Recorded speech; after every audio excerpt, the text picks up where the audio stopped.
Il était une fois un ogre énorme avec 2 yeux, 2 oreilles, un nez, une bouche, des bras, des jambes. Bah, un vrai ogre quoi. Tout fonctionnait à merveille dans sa vie d'ogre. Certes, comme tous les ogres, l'ogre Philémon était glouton et dévorait tout ce qui se trouvait sur sa route. Mais il vivait en paix avec la population car il lui était d'une grande utilité.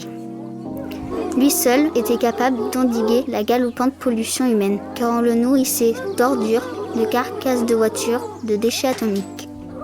Tout cela s'éliminait dans l'estomac de plomb de Philémon. Il vivait ainsi heureux dans son vallon.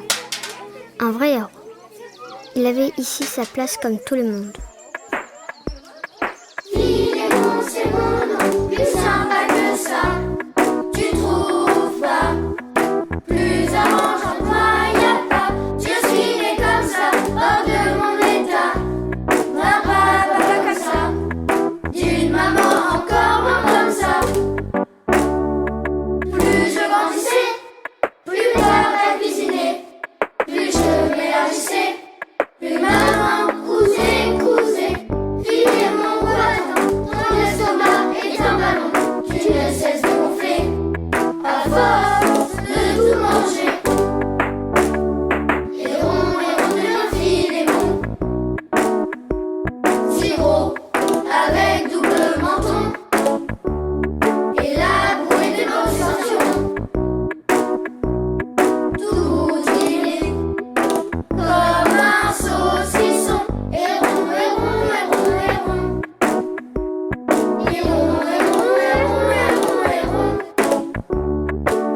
Héron, héron, héron, héron. Héron, héron, héron, héron. Mais un jour, un triste jour pour l'ogre Philémon, un jour donc, sa bouche, sa grande bouche d'ogre, son énorme bouche d'ogre, décida que sa vie de bouche d'ogre était une vie bien triste. Avaler des déchets, du goudron encore fumant, engloutir des montagnes de béton, s'empiffrer de routes, de ponts, d'avions, sans compter les radiations, non assez. Elle ne voulait que chanter, siffler comme les oiseaux au lieu de les avaler.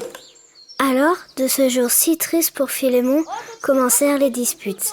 L'ogre ne supportait plus cette bouche insolente qui le traitait de baffreur sans cœur, de gougnafier qui pue des pieds, d'empiffreur de tourner en rond. Quand elle ne l'insultait pas, elle chantait. Mais comprenez sa rancœur. Comment voulez-vous chanter la bouche pleine? Ne nous énervons pas, il y a toujours une solution. Bon, ma bouche, tu veux chanter? Eh bien, soit.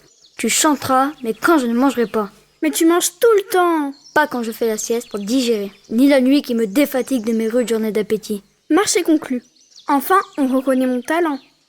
Alors la bouche se mit à chanter pendant que l'ogre dormait. D'abord, pour se chauffer, la diva faut donner un qui clapotait délicieusement.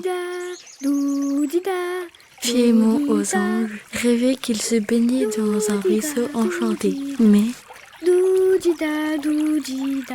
Se changeait en, Da-da-doum, da-da-doum. puis en, Debout les gars de la marine.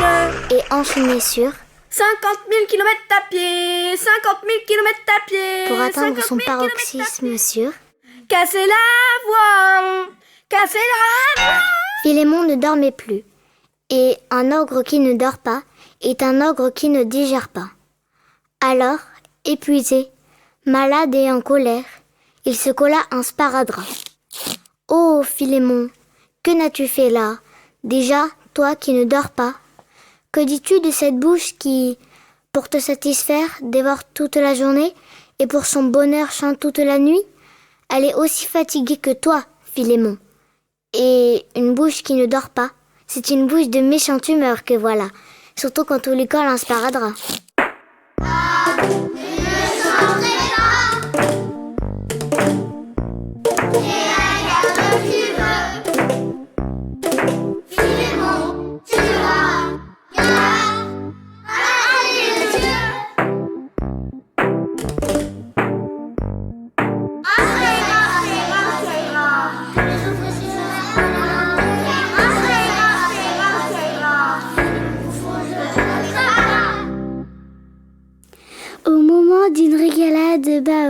tartiner de miel.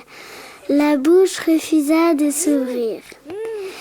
Il eut beau la supplier, la menacer, de la casser, de la réduire en bouillie, la bouche ne s'ouvrit pas. Oui, Philémon, elle met ses menaces à exécution. Vint ce jour où il rencontra une ogresse, belle comme un frigidaire. 2 yeux verts comme des lacs, des épaules comme des monts blancs, des hanches lourdes et rondes comme des collines, des mains semblables à des battoirs de lavandière et des pieds aussi grands et aussi larges qu'une péniche. Philémon ne voyait qu'elle et sa pensée se noyait dans sa chevelure amazonienne. Le coup de foudre, quoi. Et comme un bonheur n'arrive jamais seul, la bouche de Philémon s'ouvrit et se mit à chanter des menuets, des rondeaux, des tangos, des opéras, des concertos. L'ogresse s'attendrissait de minute en minute, amoureuse de cet ogre qui lui chauffait si bien les oreilles et le cœur. Au moment de la déclaration d'amour, au moment du « je vous aime, je vous veux pour compagne, pour toute ma vie » et du « ogre sans ogresse et feu de détresse », la bouche se tut. Oh, fatal, désastre, échec total. Aucun ogre n'avait fait un tel affront à une ogresse. Vexée, la vengeresse ogresse lui colla son battoir de lavandière sur sa face d'ogre confus, lui mit un bon coup de péniche sur le derrière et s'enfuit en inondant les champs de ses pleurs, car seules les ogresses peuvent pleurer autant que ça. Charmant, celui qui m'attend que j'attends. Où est l'ogresse de mon rêve? Celle qui me stresse, me déstresse. Moi j'en mourrai désespérée. Jamais ne m'en remettrai. Le trou il est trop craquant. Jamais n'oublierai ce géant. Elle est si basse et si maîtresse. Jamais n'oublierai la déesse. Moi j'en mourrai désespérée. Jamais ne m'en remettrai. Je ne peux vivre ma vie ni avec ni sans toi. Je ne peux vivre ma vie ni avec ni sans toi. Ne puis-je vivre comme tous les ogres, avec une bouche qui me ferait pas de honte? N'aurait-il pas de solution? Oh, va-t'en, bouche, va-t'en de moi, je ne peux plus vivre. Je me meurs d'amour, je mourrai donc de faim. Car, à présent, je ne peux vivre ma vie ni avec ni sans toi. Avez-vous déjà vu un ogre sans bouche ou une bouche sans ogre? Certains me diront même qu'ils n'ont jamais vu d'ogre. Alors, à cela, je répondrai qu'effectivement, tout le monde n'a pas eu cette chance. Mais ce n'est pas en restant scotché devant la télévision que l'univers s'ouvrira à eux. Aux autres, je dirais que tout est possible. Voici la suite. Écoutez bien et n'en perdez pas une miette. L'ogre, triste et en colère contre sa bouche, se coucha. Mais il n'arrivait plus à dormir car il pensait à l'ogresse Rose. La bouche ne voulait plus s'ouvrir. Philémon ne pouvait plus manger. Il avait faim, il maigrissait, il ressemblait à un haricot plat. Les déchets envahissaient la ville. Un jour, la bouche se mit à chanter en pleine journée. La la la la la la la. Philémon ne pouvait pas l'arrêter. Il ne pouvait plus manger. La ville où vivait l'ogre était surpeuplée de déchets.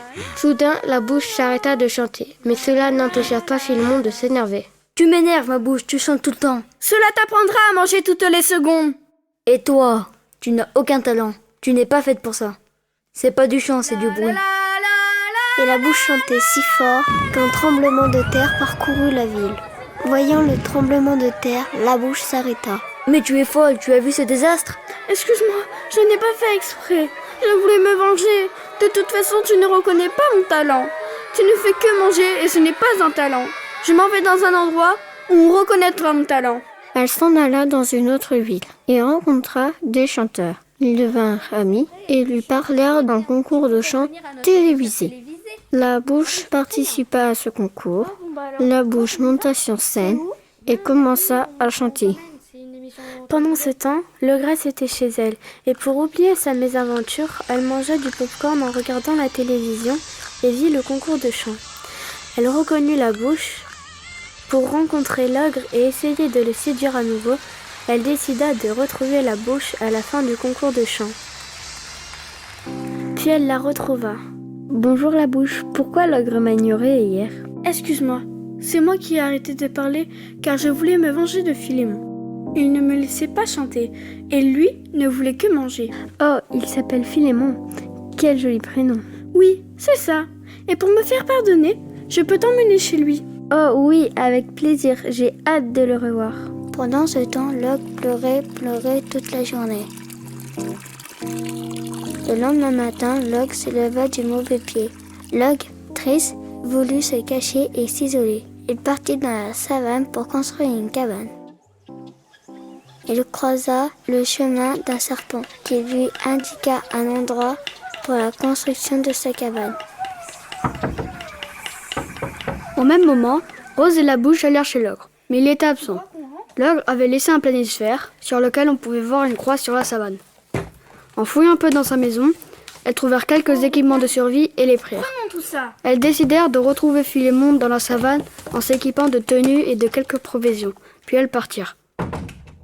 En traversant la ville, elles virent tous les déchets se multiplier, s'accumuler en grande quantité. La situation était grave, très grave même. Arrivées dans la savane, Rose et la bouche rencontrèrent une girafe. Bonjour, as-tu vu un ogre passer? Oui, j'ai vu un ogre se diriger vers la forêt à quelques kilomètres d'ici. Il était accompagné d'un serpent. Un peu plus loin, elles trouvèrent des pattes d'ogre qui allèrent dans différentes directions. C'est alors qu'elles rencontrèrent un rhinocéros. Bonjour, aurais-tu vu un ogre passer par ici? Oui, j'ai vu un ogre. Il se dirigeait tout droit, puis après à droite, en direction de la cabane. Arrivées devant la cabane, Rose et la bouche furent stoppées par le serpent qui leur barra la route. Comment faire? Elles imitèrent le serpent pour l'amadouer. En vain. Elles firent un bruit d'aigle pour lui faire peur. En vain. La bouche attrapa une souris pour lui faire peur, mais le serpent la mangea. En vain. L'ogresse prit sa baguette magique et la jeta de toutes ses forces, mais la cassa. En vain. La bouche eut l'idée de se mettre à chanter et le serpent, hypnotisé, devint inoffensif. La bouche entra dans la cabane et reprit sa place initiale sur l'ogre. Mais que fais-tu là? Comment as-tu fait pour esquiver le serpent? Facile. J'ai un vrai talent pour le chant et tu ne le reconnais pas. Le serpent a été hypnotisé par ma voix. Je voulais te retrouver pour m'excuser de tout ce que j'ai fait. J'ai une surprise pour toi. Moi aussi, je m'excuse. Je suis désolée de ne pas avoir reconnu ton talent. Nous allons trouver une solution. Et c'est quoi ta surprise? L'ogresse apparut alors. La bouche m'a dit que tu m'aimais et que tu voulais m'épouser. Oui, je t'aime à la folie. Je veux rester à tes côtés toute ma vie. Les deux amoureux et la bouche retournèrent en ville réparer tout le désastre. En retournant à la ville, l'ogre commença à manger tous les déchets et eut mal au ventre. Il décida d'aller voir le médecin des ogres. En fait, Philémon avait une maladie, la pollutionite. La pollutionite était une maladie qui n'atteignait que les ogres car ils mangeaient trop de déchets. L'ogresse les a à guérir. C'était une artiste. Elle créa des œuvres d'art à partir des déchets. Ainsi, ils se les répartirent. De leur côté, les habitants s'engagèrent à faire du tri et du recyclage afin de baisser la production de déchets. Quant à la bouche, elle fit une carrière de musicienne. Chacun trouva sa place. L'ogre offrit un réfrigérateur à l'ogresse ronde comme un chou-fleur. Quelques mois plus tard, 3 petits ogritounet pointèrent le bout de leur museau. Philémètre, Rosalie et Philérose. Puis Rose et Philémon se marièrent quelques mois plus tard et vécurent heureux.